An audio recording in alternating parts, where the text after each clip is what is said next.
J-E-L-L-O.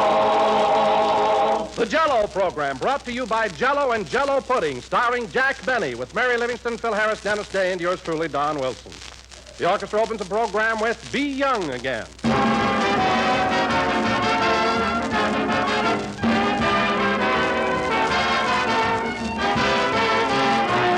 It's new, it's better than ever. It's the new, better than ever Jell-O. Now made even more delicious by Jell-O's wonderful locked-in flavor. A flavor that is locked right inside Jell-O's crystal-like particles where it can't escape. No need to be afraid that your gelatin dessert will leak flavor while waiting to be used. When you open the package, you can be sure that every last luscious bit of Jell-O's grand goodness will be right there, untouched by time, unchanged in any way. By means of a new Jell-O process, all of Jell-O's full, vivid flavor is held captive in the tiny Jell-O particles, locked there till you dissolve the particles and let their rich flavor pour out into a swell dessert. So get several packages of the new Jell-O tomorrow, friends, and see what a big difference Jell-O's locked-in flavor makes. In Jell-O, the flavor never goes away. We put it in, and it's there to stay.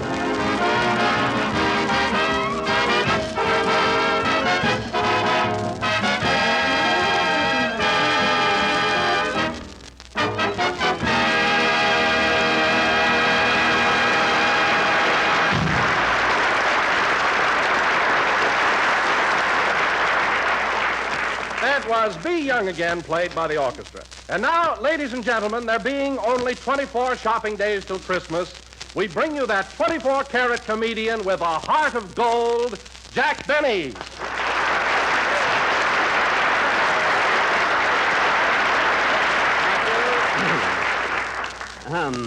Jell-O again. This is Jack Benny talking. And Don, that was very sweet of you.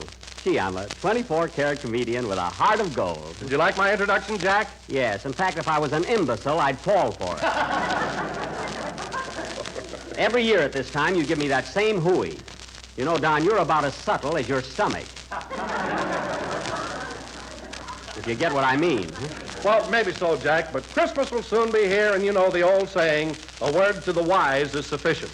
Don, here's another saying that's not quite so old. Don't count your presents until Benny gets off the nest and cackles. But now that the subject's come up, what would you like for Christmas, Don? Something for the house or something personal? Oh, anything at all, Jack. But I do hope it's more practical than what I got last Christmas. Oh, I've forgotten, Don. What did I give you last year? A sarong. A sarong? Oh, my goodness, then I must have given Dorothy Lamour your present. Oh, no wonder she hasn't spoken to me since. What'd you give her, Jack? Oh, Don, I'm so embarrassed, I can't tell you. Oh, go ahead. What was it? Well, Don, you know how you were gaining weight last year. Uh-huh. So Dorothy got a 54-inch girdle.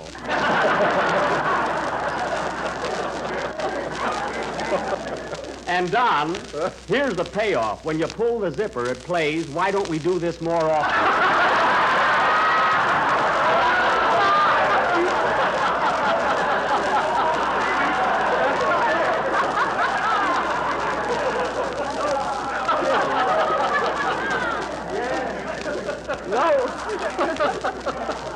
No kidding. Isn't that? I kind of surprised you there, didn't I?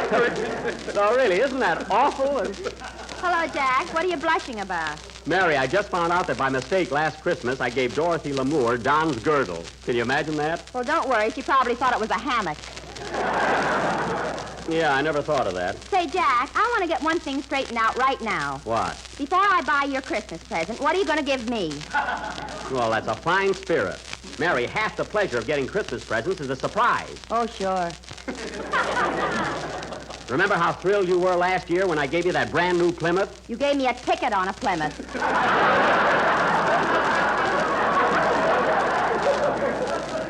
All right, I was just as mad as you were when you didn't win the drawing. Just as mad. Madder, you wanted Congress to investigate. Well, what are they down there for? Anyway, I'm not going to tell you what I'm giving you this Christmas. Well, give me a clue. Is it big or little? Oh, it's not so little. Well, is it heavy or light? Oh, medium. Well, do you wear it or eat it? Well, you can wear it or you can eat it. Jeepers, a rabbit.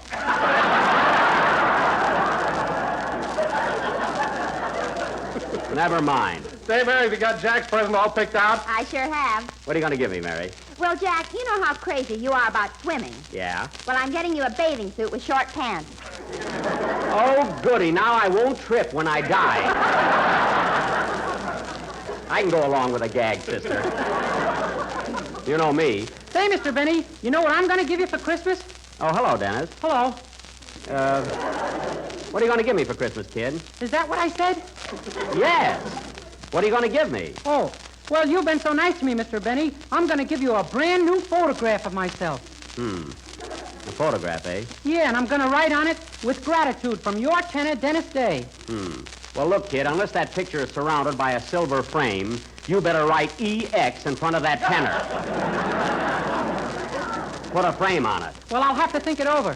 You better not. That's how Kenny Baker happens to be with Fred Allen.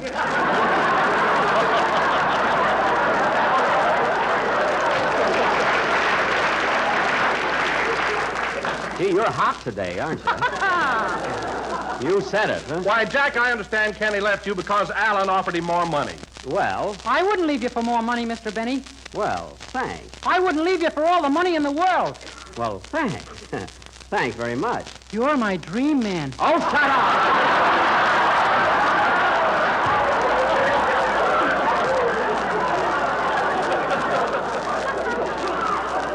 He never knows when to stop. And furthermore... Hiya, Jackson. Boy, are you lucky I'm here today. Oh, hello, Phil. What do you mean lucky? Well, me and the boys were playing down in San Diego last night, and my fans just wouldn't let me go. You mean you went over great, eh? Great. Jackson, would you believe me if I told you we turned away over 10,000 people? No, I wouldn't. No, you see, Frankie, I made it too big. You certainly did. And on our way back this morning, we played Laguna Beach, Seal Beach, and San Pedro. Now, hold on, Phil. There are no ballrooms open at that time of the day. Who needs ballrooms? They got street corners, ain't they? What? You play street corners? Sure, we get out of the bus, give out a couple of tunes, and take whatever the people drop in the hat. Well, that's a great system if you're not too proud. How'd you do in Seal Beach, Phil? Oh, terrific. We got 20 dimes, 8 quarters, and 15 halibut. Halibut, say, that's my favorite fish. Speak to the piano player, 22 cents a pound. Oh, you've got the fish and the piano, eh? Well, this will be the first time Charlie will be able to play a scale. Oh,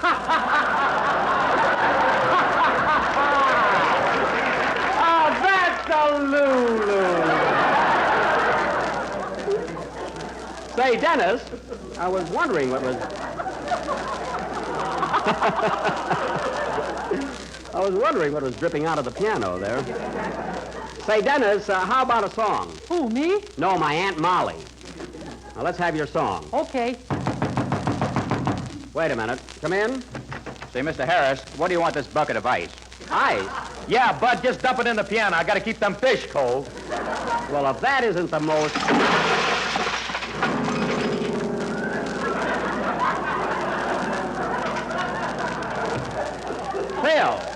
Phil, what's the matter with you? That'll ruin the piano. And get a load of that sign. Phil Harris and his orchestra. It's the fish that smell, folks. Well, that's just protection. Sing, Dennis. And the guy's been with me 5 years and wants to charge me 22 cents a pound.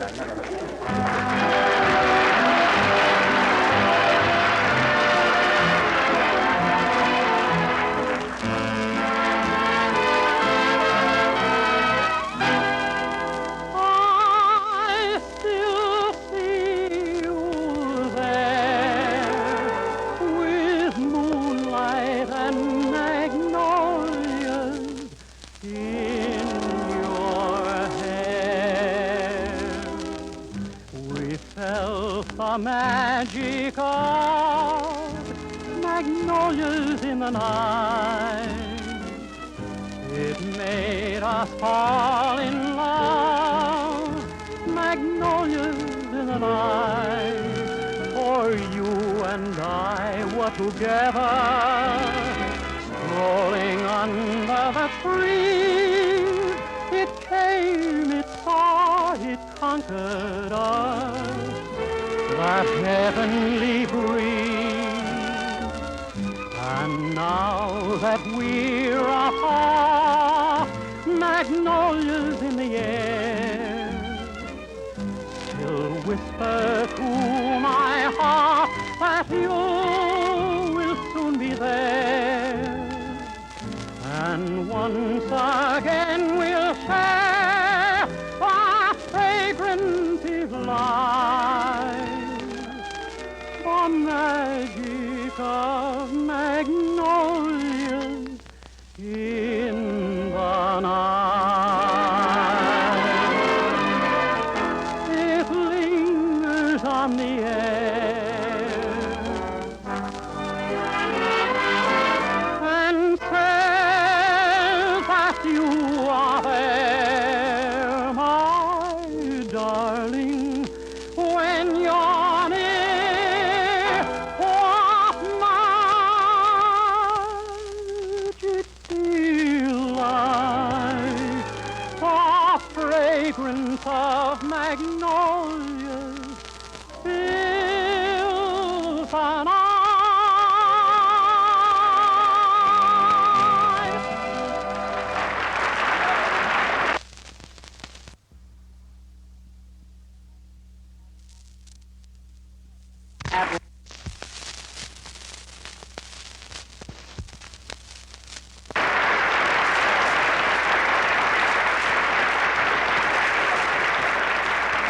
That was Magnolias in the Moonlight, sung by Dennis Day. Excellent, Dennis. And now, ladies and gentlemen, for our feature attraction this evening... Say, Mr. Benny, What? have you seen those bamboo frames they've got for pictures? They're very novel. I don't want a bamboo frame. You said you were full of gratitude. Say it with silver. I want a nice, heavy silver frame. Not too heavy, Jack. You'll have to take a cab to the hock shop. I'm not going to hock it. And now, folks, as I started to announce, this evening we are going to present our version of that immortal drama, that outstanding Metro-Goldwyn-Mayer production, Dr. Jekyll and Mr. Hyde.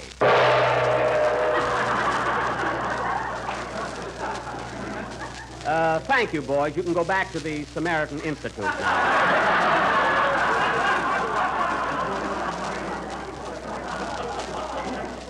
Now, in this epic, I will play Spencer Tracy's part, the dual role of Jekyll and Hyde. Dr. Jekyll, the kind, gentle, lovable character, who, after taking a certain powerful drug, changes into Mr. Hyde, the fiendish, horrible maniac. Gee whiz, Jack, that's pretty hard to do, isn't it? Yes, especially Mr. Hyde, but I'll be all right. I was rehearsing out in the hall before the show. Didn't you see me with my face all screwed up and my tongue hanging out? Was that Mr. Hyde? I thought your feet hurt. Mary, my feet kill me, but not that much. Now, let's see. Oh, Jack, here comes your gag man, Belly Laugh Barton. Oh, yes, yeah. Hello, Belly. Hello. Did you send for me, Grandma? Yes, we're doing a play tonight, and I want you to act in it. What do you mean, act? I'm a writer. Listen, Belly. Now, listen, Belly. You've got a 3-way contract with me, writing, acting, and publicity man. You know that. Publicity man? Yes. What does he do, draw your picture on fences? No, he's supposed to get my name in the papers. And incidentally, Phil, will you please stop selling fish during the program?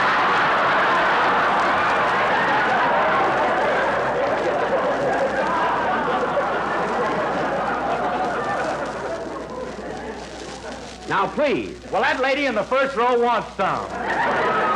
Madam, you'll have to wait until after the show.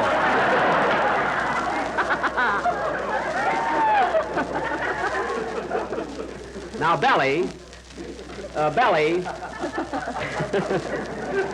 have to get him another name. Now, Belly, in our play tonight, you're going to be a newsboy. Okay. By the way, did that rabbit gag get a laugh? Oh, it was all right, but you'll have to do better next week. Well, maybe Miss Livingston didn't put the gag over. Maybe she didn't sell it. Listen, Junior, I punched my brains out on that gag. Mary, leave him alone. Writers don't grow on bushes. Sorry, Belly. All dames are alike. They're always beefing. Yeah. You said it. Man's best friend is his dog. Ah, folks, what other program takes time out from the hokum to bring you such pearls of wisdom? That reminds me. Say, Pearl, why don't you go down to the neighborhood grocer and ask him for a package of Jell-O? Who's Pearl? My cook. Oh. She knows that Jell-O has that new locked-in flavor. Oh. Goodbye, Pearl. Well, Don, you're certainly quick on the trigger tonight. Now, getting back to our play, folks, this will go on immediately after a... Phil, take off that rubber apron. It's time for a band number. Now, go ahead. Okay, Jackson. What a guy. Dennis, remember, that bamboo frame is out.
Camp.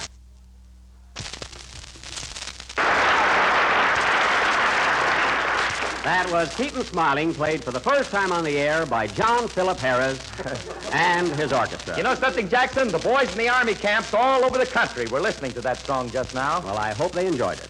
And now, ladies and gentlemen, for our play, Dr. Jekyll and Mr. Hyde. Take it, Don. The opening scene, ladies and gentlemen, takes place in Dr. Jekyll's office in early morning. As the curtain rises, we find his two secretaries seated at their desks. Curtain, music.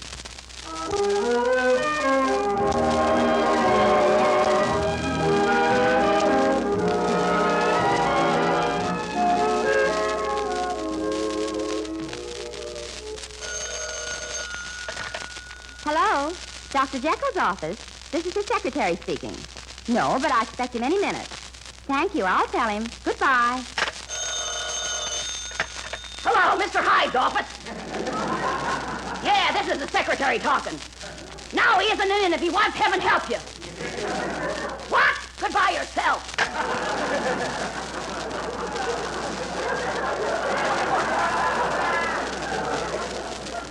Gee, I hope Dr. Jekyll is himself today and not that horrible Mr. Hyde. Well, I hope he is, Mr. Hyde, so he'll think I'm beautiful. Here he comes now.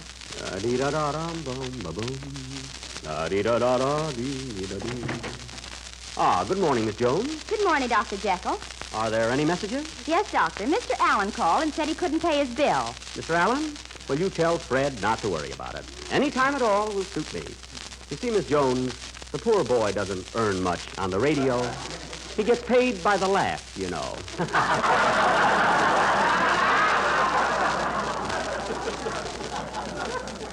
Anyway, don't press him for the money. All right, Doctor. In fact, Miss Jones, just tear up his bill.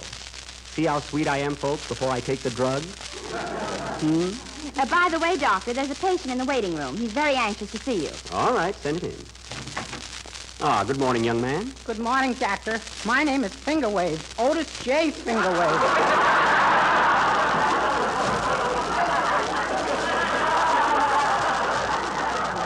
Well, sit down, Mr. Fingerwave. What seems to be the trouble? I've got a terrible affliction, Doctor. I walk in my sleep. You do? How often does this occur? Every night. Every night I walk in my sleep. Well, where do you live? All over.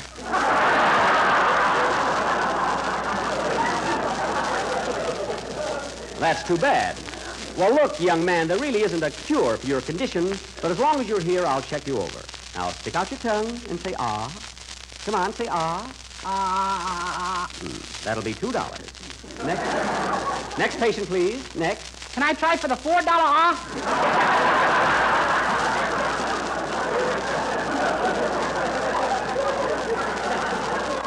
No, that'll be all, young man. Goodbye. Goodbye, Doctor. Anyone else, Miss Jones? Oh, yes, Dr. Jekyll. Miss Carol Lombard just called and wants you to come over to her house right away. Carol Lombard? What's wrong with her? She's making a picture with Jack Benny, and she can't keep a thing on her stomach.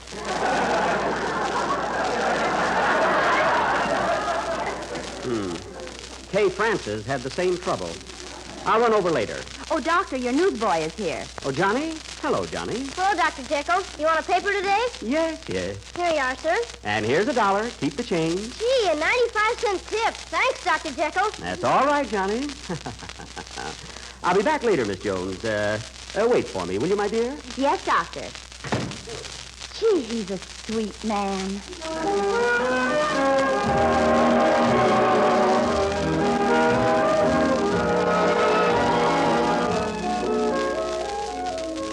It is midnight, and we find Dr. Jekyll returning to his office after a busy day calling on his patients. Oh, what a hectic day. And goodness, look at the hour. Any calls, Miss Jones? No, but Mr. Fingerwave came by a few moments ago. Oh, was he walking in his sleep? I think so. He had a do not disturb sign pinned on his pajamas. Well, he must get his rest, you know. Miss Jones, I've had a very bad day, and I'm frightfully tired. Will you give me a glass of water, please? Yes, Doctor. And have you seen my powders around anywhere?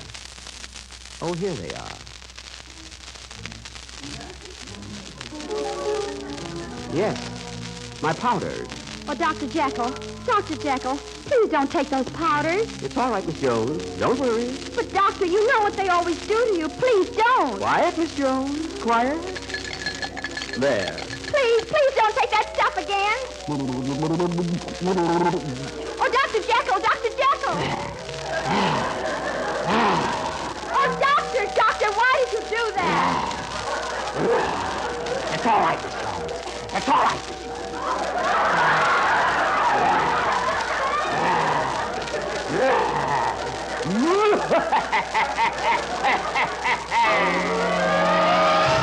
Oh, Dr. Jekyll! Mr. Hyde to you. Get back. Get back to your desk before I break every bone in your body. Get back, you little worm. Where's my other secretary? Here I am.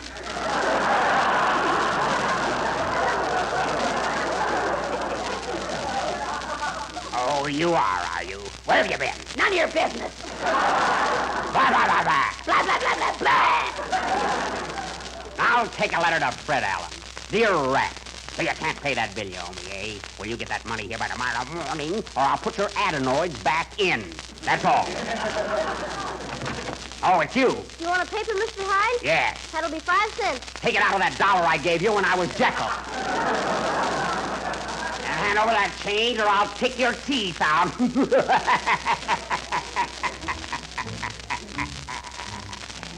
I'm going out for a walk now. A nice long walk. And before I come back, someone will be dead. Murdered.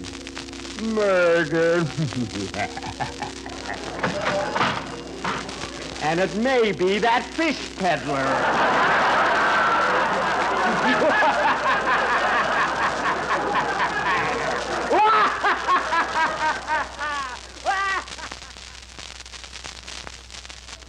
Scene 3, Dr. Jekyll's office the following morning. Yes. I'll tell him as soon as he comes in. Goodbye. Good morning, Dr. Jekyll. Boy, have I got a hangover.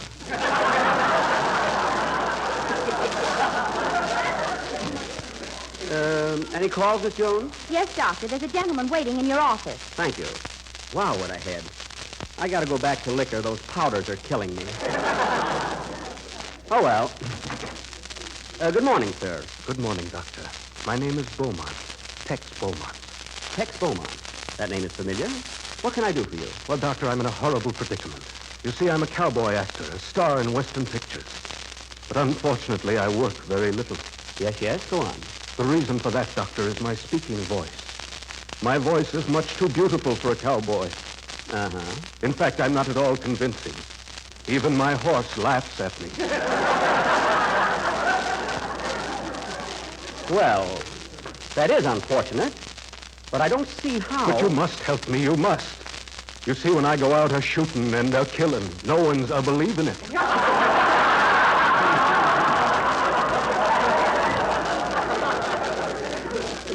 Well, as I say, Tex, I'd like to help you. But I'm afraid changing your voice is a little out of my...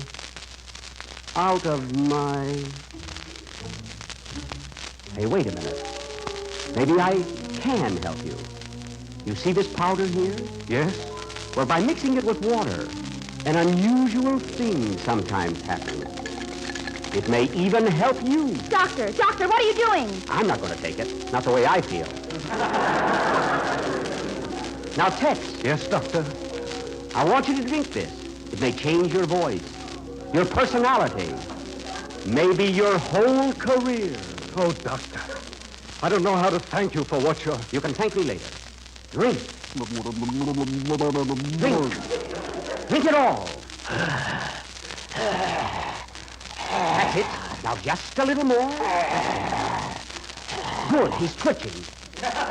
Now, Tex, how do you feel? Tell me. How do you feel? Well, to tell you the truth, Doc, I feel kind of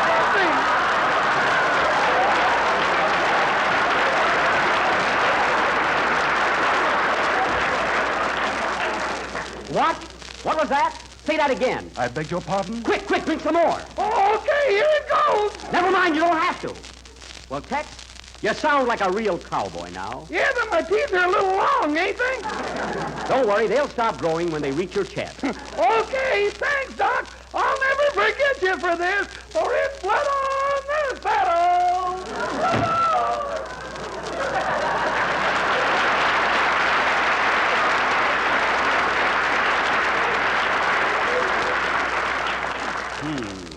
That man's voice was strangely familiar. I wonder if it was... Oh, no, it couldn't have been. Play, Phil.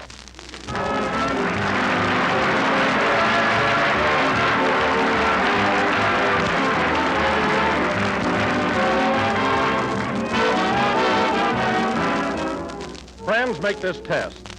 First, open a box of the new Jell-O and smell it. Notice there's no sweet, fruity odor, no telltale aroma to warn of escaping flavor, because Jell-O's delicious flavor is locked inside the Jell-O particles where it can't leak out. Second, put a few of these magic Jell-O particles on your tongue and taste them.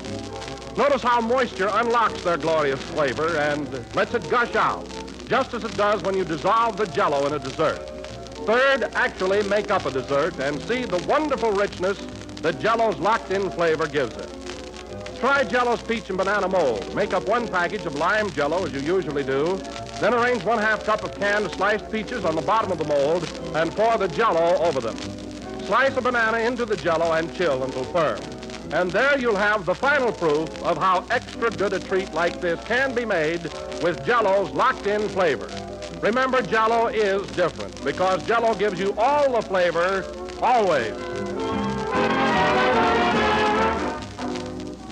This is the last number of the 9th program in the current Jell-O series, and we will be with you again next Sunday night at the same time. Ladies and gentlemen, I would like to announce that the man who sounded like Andy Devine on tonight's program was Elliot Lewis and Andy Devine. See how I clear things up? Good night, folks. Oh, Phil, 19 cents a pound. No use getting stuck with them.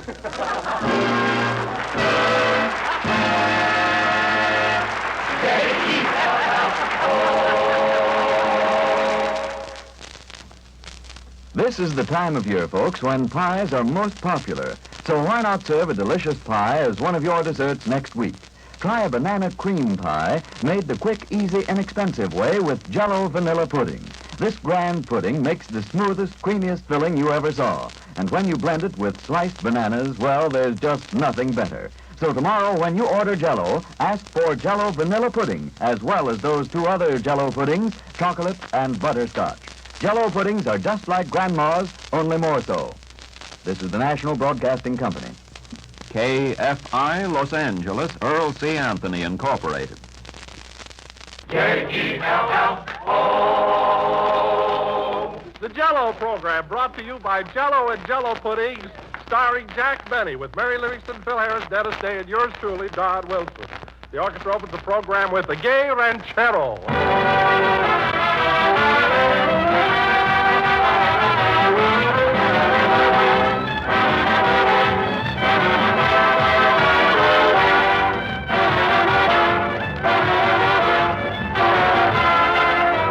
convenient way to buy Jell-O, ladies and gentlemen, is to get several packages at a time and use them as you want them. And with the new Jell-O, you can do this without any fear that your supply of Jell-O will lose flavor and freshness as it stands on the pantry shelf. You can now buy a dozen packages of Jell-O at one time and know that they will all stay at the peak of their goodness until you want them. Because today, Jell-O's flavor is locked into the Jell-O particles by an exclusive Jell-O process. The tiny Jell-O particles deliver their full-strength flavor to you intact. Now prove it for yourself. Open a package of Jell-O. Notice that there's no telltale aroma, no sign of escaping fragrance and flavor. But the instant you dissolve the Jell-O, you unlock its captive flavor, and out it pours in all its original richness. Tomorrow, when you order Jell-O, order several packages. Get all of Jell-O's 6 delicious flavors, and always have a full assortment on hand from which to choose. You can keep Jell-O as long as you please. Its flavor doesn't go away. We put it in, and it's there to stay.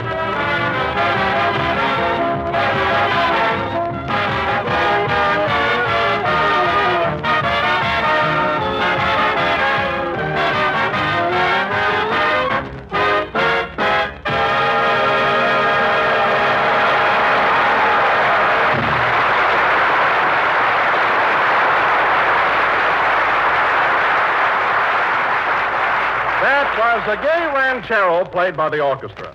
And now, ladies and gentlemen, it is my very great honor to bring you a man who last Sunday on this program gave you what was undoubtedly the finest performance of his acting career. That's right, Dr. Jekyll and Mr. Hyde. So without further ado, I give you the only actor in America who can make Jekyll and Hyde sound like Brenda and Cobina, Jack Benny.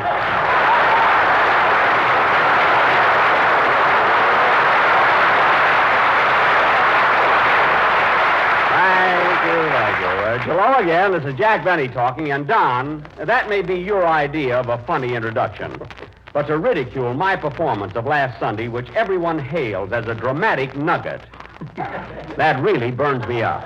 Now, take it easy, Jack. I thought you played the part well enough, but I happened to see the picture, and I didn't think you were as good as Spencer Tracy. Oh, you didn't? No. Well, Don, let me ask you something. Who signs your check every week? Spencer Tracy or the Benny Goose that lays the golden egg company? Take that as my thought for today. But, Jack, you don't seem to understand. Oh, no. When Spencer Tracy played the part, there was a decided difference between both characters. But when you did it, I couldn't tell your Jekyll from your Hyde. Well, you can't tell your stomach from an igloo. So what do you know about it? A fine pal you turned out to be. Now, Jack. And don't call me Jack. From now on, you will please address me as Mr. Benny, and I'll call you Mr. Wilson. Is that clear? Oh, I think you're being very childish about the whole matter. Absolutely childish. Don't try to bring my age down. Flattery won't help. Remember that, Mr. Wilson. Mr. Wilson? Who's Mr. Wilson? That hulk over yonder. Listen, Mary, you witnessed my performance last week. What did you think of it? Well, personally, I thought you were very good as Georgie Jekyll.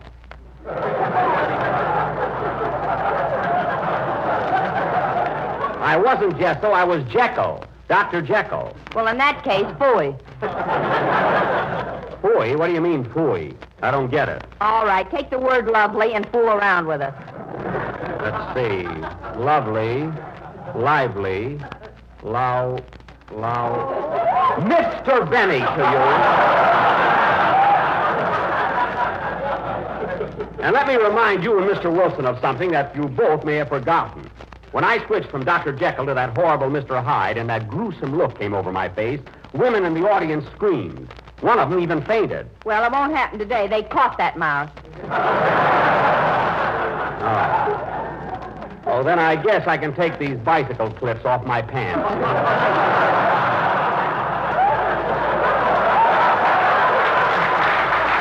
However, as long as you and Don are in such a critical mood, I'd like to point out that Christmas is only 18 days away. Why else did you come in mad at everybody? All right, keep it up, keep it up. You know, I already bought your Christmas present, young lady, but I may exchange it for something cheaper. Something cheaper? Yes. They don't dig a bargain basement that deep. Well, you worked in more of them than I did.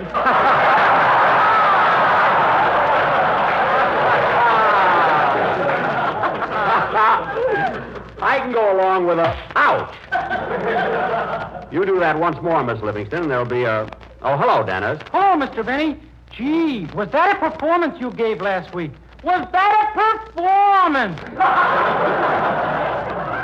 Well, thanks, Dennis. I'm glad you liked it. Not only me, my whole family thought you were wonderful. That's nice. I'm glad someone appreciated me. Listen, Jack, the trouble with you is the minute you do something halfway good, it goes right to your head. Mr. Benny was wonderful. Quiet. Why, to hear you talk, Jack, anyone would think you were the biggest ham in Hollywood. Oh. I'd like to see a bigger one, by golly.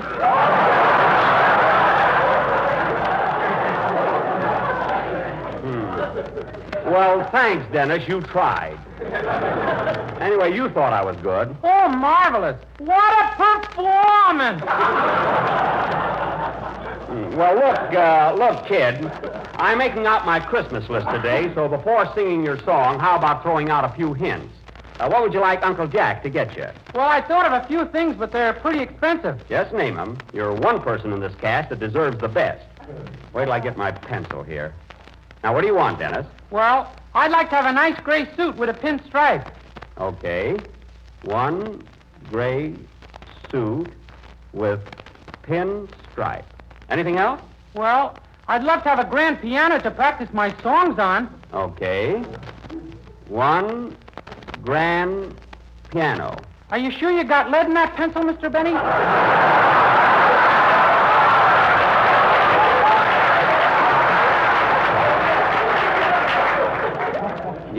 Yes.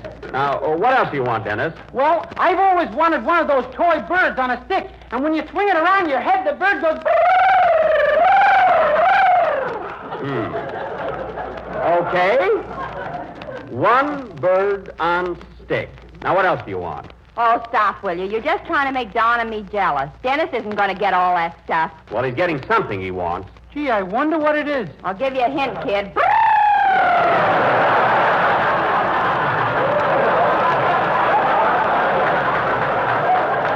Don't spoil the surprise, for heaven's sake. Now, go ahead with your song, Dennis. Okay. Hold it a minute. Come in. Mr. Benny, Yes. I want to congratulate you on your performance as Mr. Hyde last week. I was so frightened, my hair stood on end.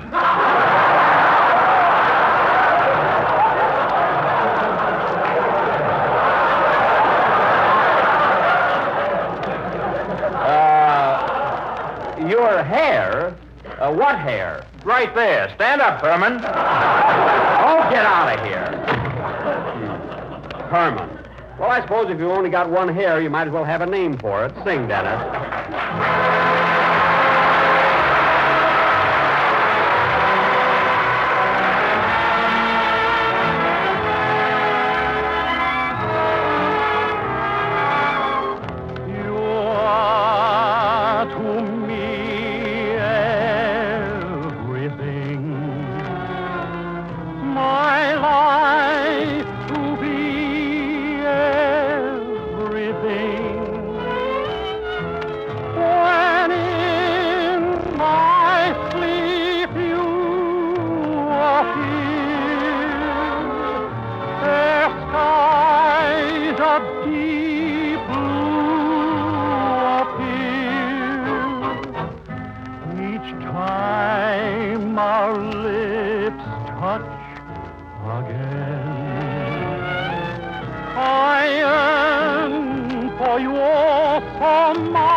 Trembles on the brink of a lovely song.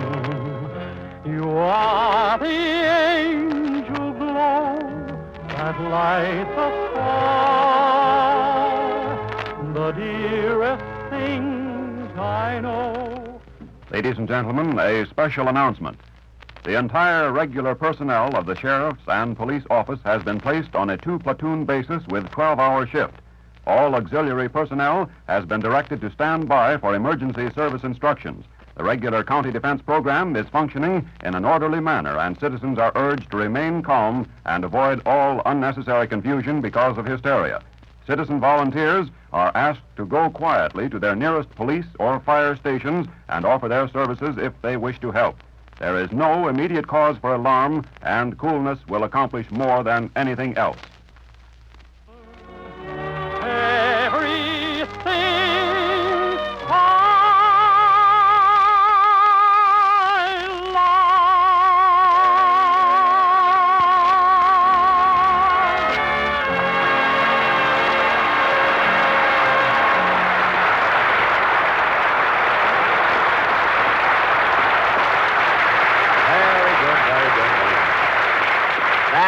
A medley of Everything I Love and All the Things You Are, sung by Dennis Day.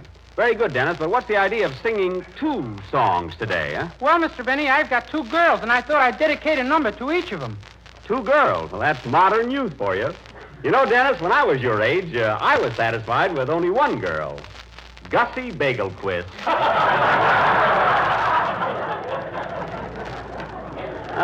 Gussie was a dream, yeah. Is that the girl you sued because she cut you with her buck teeth?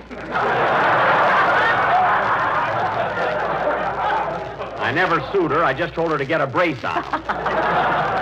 Anyway, I was talking to Dennis. Whatever happened to your girl, Mr. Benny? Gussie? Oh, I went into vaudeville, and she went away to veterinary college. We sort of drifted apart. She's one of the biggest horse doctors in northern Illinois now. Doing very well, too. Do you keep in touch with her, Mr. Benny? Do you ever write to her? Oh, once in a while when he has a cold or something. Yeah, I had a touch of the flu a couple of weeks ago, and she sent me some pills that were as big as baseballs. And some liniment to rub on my withers. One thing about Gussie, though, I never get a bill from her. That's... Well, look who's here. Hiya, Jackson. How's my pal? Don't Jackson or pal me, Mr. Harris. Let me ask you something. Did you or did you not go into the Brown Derby after last Sunday's show and tell people that my acting was putrid? Last Sunday? Maybe I did. I say that lots of times. Well, you did. You told everybody at your table that I was very bad as Jekyll and Hyde. How do you know? Because I've got a waiter there that spies for me. Naturally, you couldn't tip a waiter just for waiting on you. Mary, that's a little arrangement between Andre and me. Yeah, I should have known that waiter was a spy. His mustache fell in my suit. Is he wearing a false mustache? I told him not to overdo it. Anyway, Phil, you did run down my performance. Yeah, but I changed my mind about that. You know, I met one of the greatest dramatic actors in this town last night, and he said you were great. Orson thought you were terrific. Who, Orson Welles? No, Orson Buggy. Ain't that a loo?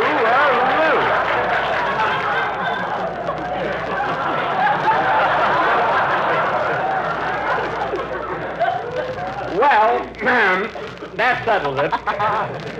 If I don't get Glenn Miller in my stocking Christmas morning, I'll never write another letter to Santa. And incidentally, Mr. Harris, you better have a good excuse for coming in late today. Well, I'm sorry, Jackson, but I was out shopping. Say, Mary, you know what I'm getting Alice for Christmas this year? No, what? A roaster. A roaster, say. You know, for the oven.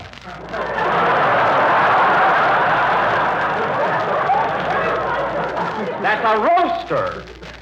Buys his wife a roaster for Christmas and calls it a roadster. All right, I'll put wheels on it. That's a Sharpie, eh, Jackson? It's a Sharpie, eh, Jackson? Sharpie.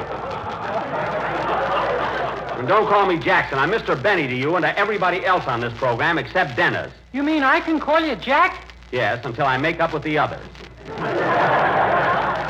What burns me up, I worked my head off on that play last week and did a swell job. You sure did, Jack. And this little episode just shows me who my friends are. That's telling them, Jack. After all, I had to follow a pretty good actor in that part, Spencer Tracy. Why, I would never have even tried it if we both hadn't won the Academy Award. Wait a minute. When did you ever win the Academy Award? And another thing. I said, when did you ever win the Academy Award? And another thing. Answer my question. When did you win the Academy Award? I wish I had, brother. Would I have you in a spot?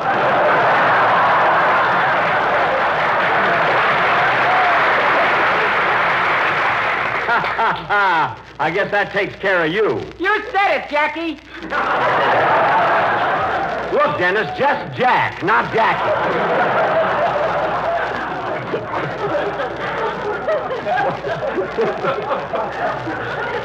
Give him an inch, he wants to take a whole foot. What a gang. I got a good mind to go home. Oh, for goodness sake, Jack, will you stop acting like a baby?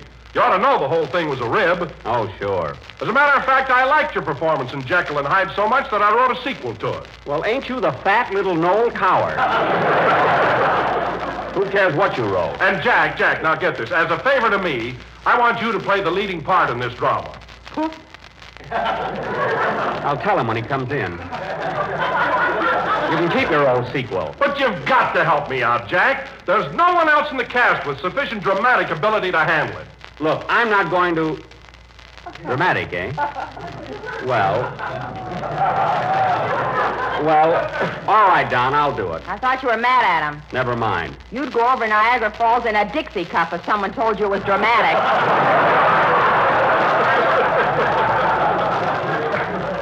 What's dramatic about a Dixie cup? Don, you say you've written a sequel to Jekyll and Hyde? Yes, Jack, but my play is called Mr. Hyde and Dr. Jekyll. Oh, well, that sounds interesting. Here's the script. Thanks. Just a second, Don. I'll give you a build-up. Chord, please. And now, ladies and gentlemen, Mr. Don Wilson, that eminent American author, has written another of his famous one-act plays. Take it, Don. The scene is the residence of Mr. and Mrs. Homer D. Hyde in the thriving little town of Upper Plate, Indiana. It is 7:30 p.m. Curtain, music.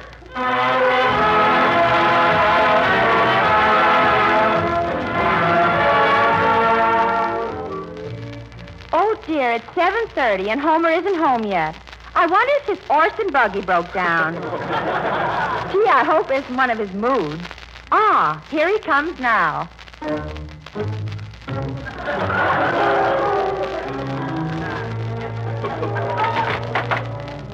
Good evening, Homer, dear. You're a little late, aren't you? All right, I'm late. And I'll be late any time I feel like it. Aren't you going to kiss me, darling? Kiss me every night a kiss. I'll kiss you with this umbrella. Ouch! I'm going to bed. Good night.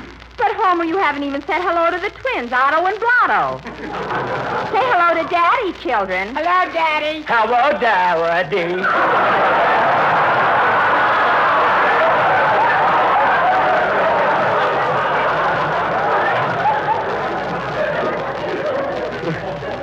Oh, shut up.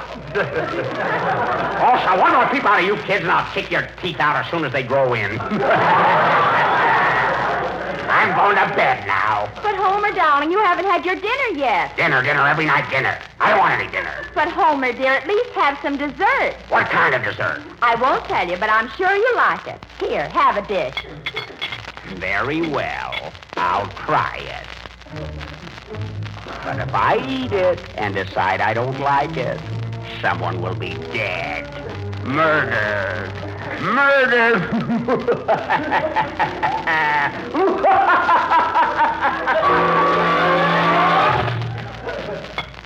He's eating the dessert. I do hope he likes it. If not, what will happen to me, and Otto, and Blotto? Gee. Oh, boy.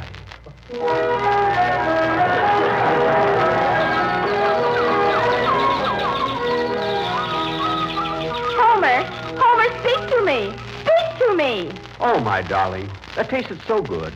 What is the name of that tempting and economical dessert with a new locked-in process?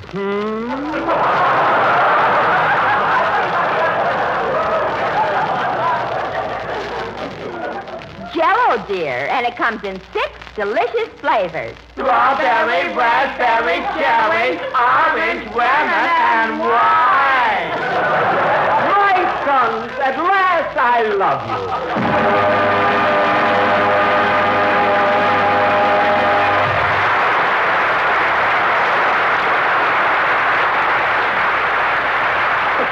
Well, Don, congratulations. You wrote a wonderful play. But, Jack, without you, it would have been impossible. You were even better than last week. Oh, I wouldn't say that. Well, how about a band number, Phil? Okay, Dowdy.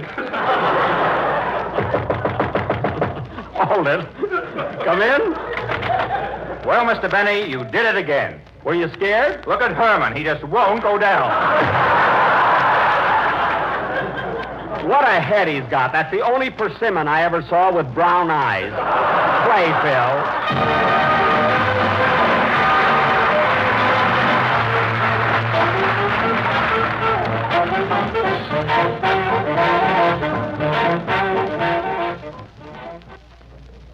Another war bulletin. Shanghai. The Japanese took over the American Shanghai Power and Light Company this morning. A bulletin from New York. The Japanese news agency broadcast tonight the Japanese Foreign Minister, Shigenori Togo, summoned U.S. Ambassador Joseph C. Grew and handed to him Japan's reply to Secretary of State Cordell Hull's terms for peace in the Pacific. This news came hours after the bombing of Honolulu. We return you now to Hollywood.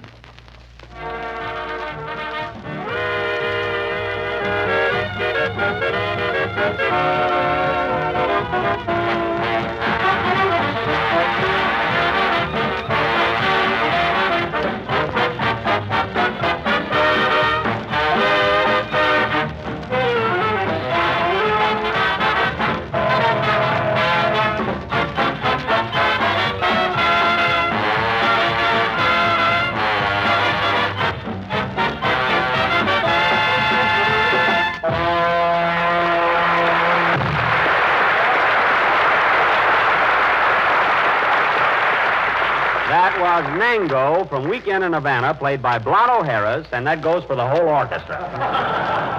And now, ladies and gentlemen, I would like to announce that next week is a special attraction. Gee, Mr. Benny, I can't get over the way you played Mr. Hyde just now. Was that a performance? It thrilled you, eh, Dennis? I'll say. That crazy laugh just sent shivers right through me. Well. The kid's right, Jackson. How'd you ever learn to do that? Well, Phil, you just have to get into the mood and feel it. You have to imagine that you're a raving maniac. When was the first time you ever did that crazy laugh, Jack? Last year at Santa Anita, he lost 3 races in a row. Never mind. When they caught him, he was chewing down the grandstand like a beaver. Well, you'd be mad, too. So let's forget it. Now, as I started to announce, ladies and gentlemen, next week is a special attraction. You know, Mr. Benny, I'd like to learn how to do that laugh so I can scare my girlfriend. Oh, it's easy, Dennis. Gee, I wish you'd show me how to do it, Mr. Benny. Oh, I don't Come see it. on, Jackson, do that laugh for us again. Well, look, Dennis, here's the way you do it. You've got to screw up your face and get it all distorted. Then you rip open your tie and shirt. Well, don't you have to muss up your hair a little? My hair? You know, those 3 Hermans. That's not important. Anyway, Dennis, once you're in this mood, you read a menacing line and then laugh. Now, get this. I'm going out for a walk now. A nice, long walk. And when I come back, someone will be dead. Murdered. Murdered. Ooh. What's the matter, Jack? My jaw slipped out of place. Look at it. His what? His jaw slipped out of place. Get a doctor. Hurry up. What a performance! Don't say that. Look at me. Call my doctor. Gussie Bagel Quist, Waukegan 8362. Not her. Just someone in town. Now, take it easy, Jack. Take it easy. Oh, it hurts. Just hold still, Jack, and I'll snap your jaw back in place. All right. Hurry up, John. Now, brace yourself. Okay.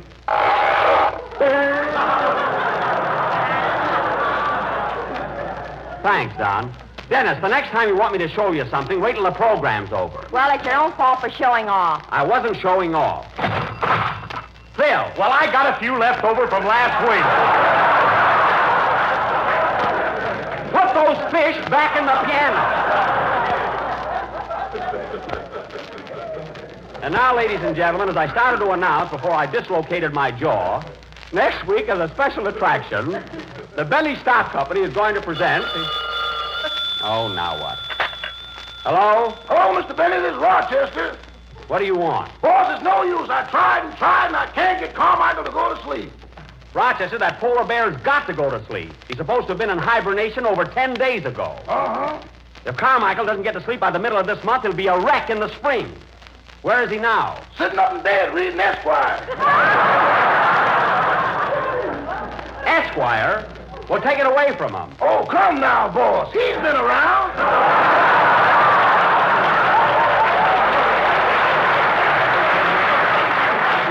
I mean, he's got to get to sleep. Now, Rochester, use a little psychology on him. Give him some warm milk. Give him some warm milk, put on his pajamas, and brush his teeth. Would you mind repeating that slowly, please? I said give him some warm milk. Uh-huh. Put on his pajamas. Uh-huh. And brush his teeth. Uh-uh.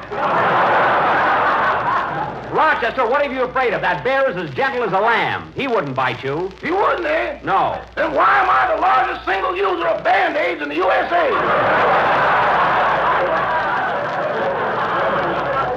Rochester, listen, Carmichael doesn't hate you. He likes you. He likes everybody. Then what happened to the gas man?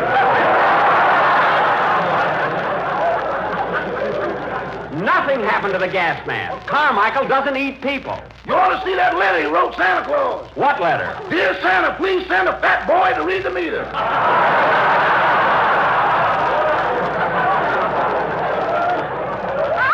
Oh, stop making things up. Now, you keep Carmichael in bed, and when I come home, I'll sing Rock-a-Bye Baby to him. That'll put him to sleep. Okay, so long. So long. Oh, say, boss. Now what? Are you coming home for dinner tonight? Yes. Well, that'll finish up the wild duck. Good. So long. I gotta get that bear to sleep before Christmas, or he'll want a present. Play, Phil. Ooh, my jaw.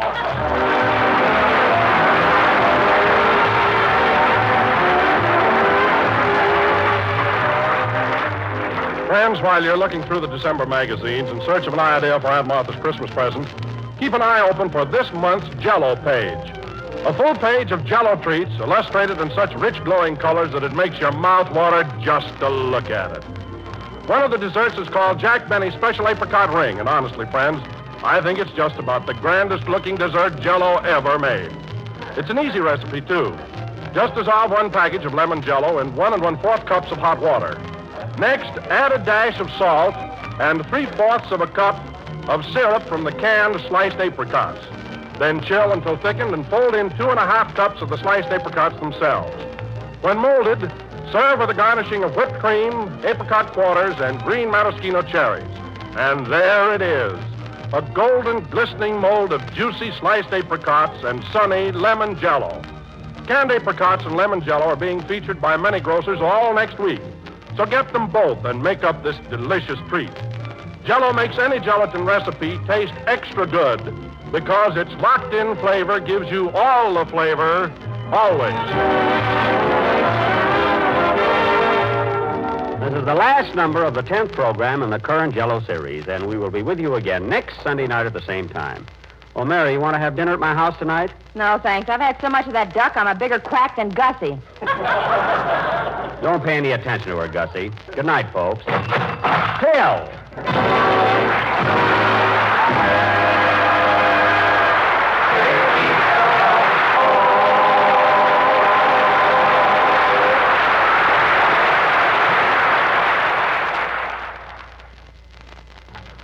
Tomorrow, when you visit your grocer's, look at the shelf where you always see those familiar packages of Jell-O. Right beside them, or very near them, you'll spy another Jell-O product. Jell-O puddings in 3 grand flavors: chocolate, vanilla, and butterscotch. You might try Jell-O butterscotch pudding. It's as smooth as cream and simply full of rich, golden butterscotch flavor. A pudding that your whole family will want to enjoy again and again. So when you order Jell-O, order Jell-O puddings, too. They're just like Grandma's, only more so. This is the National Broadcasting Company.